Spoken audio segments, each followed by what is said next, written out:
Hello friends, வறுத்த chicken குழம்பு அம்மா ஸ்டைலில் எப்படி பண்ணுறதுன்னு பார்க்கலாம் வாங்க. அதுக்கு முன்னாடி வீடியோவை லைக் பண்ணிட்டு பாருங்க, கண்டிப்பாக சப்ஸ்கிரைப் பண்ணுங்க.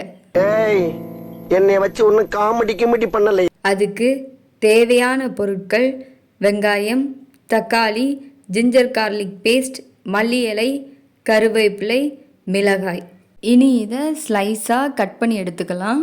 நெக்ஸ்ட்டு மசாலாவை நல்லா வறுத்து ஆட் பண்ணணும். அப்போ தான் அந்த சிக்கனுக்கான அந்த ஃப்ளேவரே கொடுக்கும். அதுக்கு 2 ஸ்பூன் மிளகாய்த்தூள், 1 ஸ்பூன் மல்லித்தூள் ஆட் பண்ணி சிம்மில் வச்சு இதே போல் நல்லா வறுத்து எடுத்துக்கோங்க. நெக்ஸ்ட்டு நல்லா ஹீட் ஆகின பேனில் ஆயில் ஆட் பண்ணிவிட்டு, நெக்ஸ்ட்டு கடுகு ஆட் பண்ணிவிட்டு பிரியாணிக்கு போடுற மசாலா ஐட்டம்ஸ் எல்லாம் ஆட் பண்ணணும். அதெல்லாம் ஆட் பண்ணதுக்கு அப்புறம் இஞ்சி பூண்டு பேஸ்ட்டு போட்டு லாஸ்ட்டாக கருவேப்பிலை போடுங்க. அப்போ தான் கொஞ்சம் கூட நல்லா ஃப்ளேவராக இருக்கும். நெக்ஸ்ட்டு நம்ம ஆல்ரெடி கட் பண்ணி வச்சுருந்த ஆனியனும் மிளகாயும் ஆட் பண்ணணும். அதில் கொஞ்சமாக சால்ட் போட்டு வதக்கிக்கோங்க. கொஞ்சம் லைட்டாக வதங்கி வந்ததுக்கப்புறம் தக்காளி ஆட் பண்ணுங்கள். தக்காளி ஆட் பண்ணிவிட்டு அது ஒரு 5 மினிட்ஸ் வதங்கி வந்ததுக்கப்புறம் நம்ம ஆல்ரெடி வறுத்து வச்சுருந்த மசாலா ஆட் பண்ணணும். 1/4 டீஸ்பூன் அளவுக்கு மஞ்சள் தூள் ஆட் பண்ணுங்கள். 1 ஸ்பூன் அளவு கரம் மசாலா தூள் ஆட் பண்ணி நல்லா வதக்கி விட்டுட்டு தேவையான அளவு தண்ணி ஆட் பண்ணி ஒரு 5 மினிட்ஸுக்கு அப்படியே மூடி வச்சு வேக வைங்க. நெக்ஸ்ட்டு நம்ம இப்போ சிக்கன் ஆட் பண்ணணும்.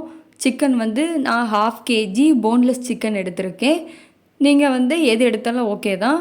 சிக்கனை ஆட் பண்ணிவிட்டு இது கூடவே மல்லியோட தண்டு பகுதியையும் கொஞ்சமாக ஆட் பண்ணுங்கள். அது இன்னும் கொஞ்சம் கூட ஃப்ளேவர் வரும். அதுவும் இல்லாமல் அந்த சிக்கனோட ஸ்மெல் ரொம்ப அடிக்காது.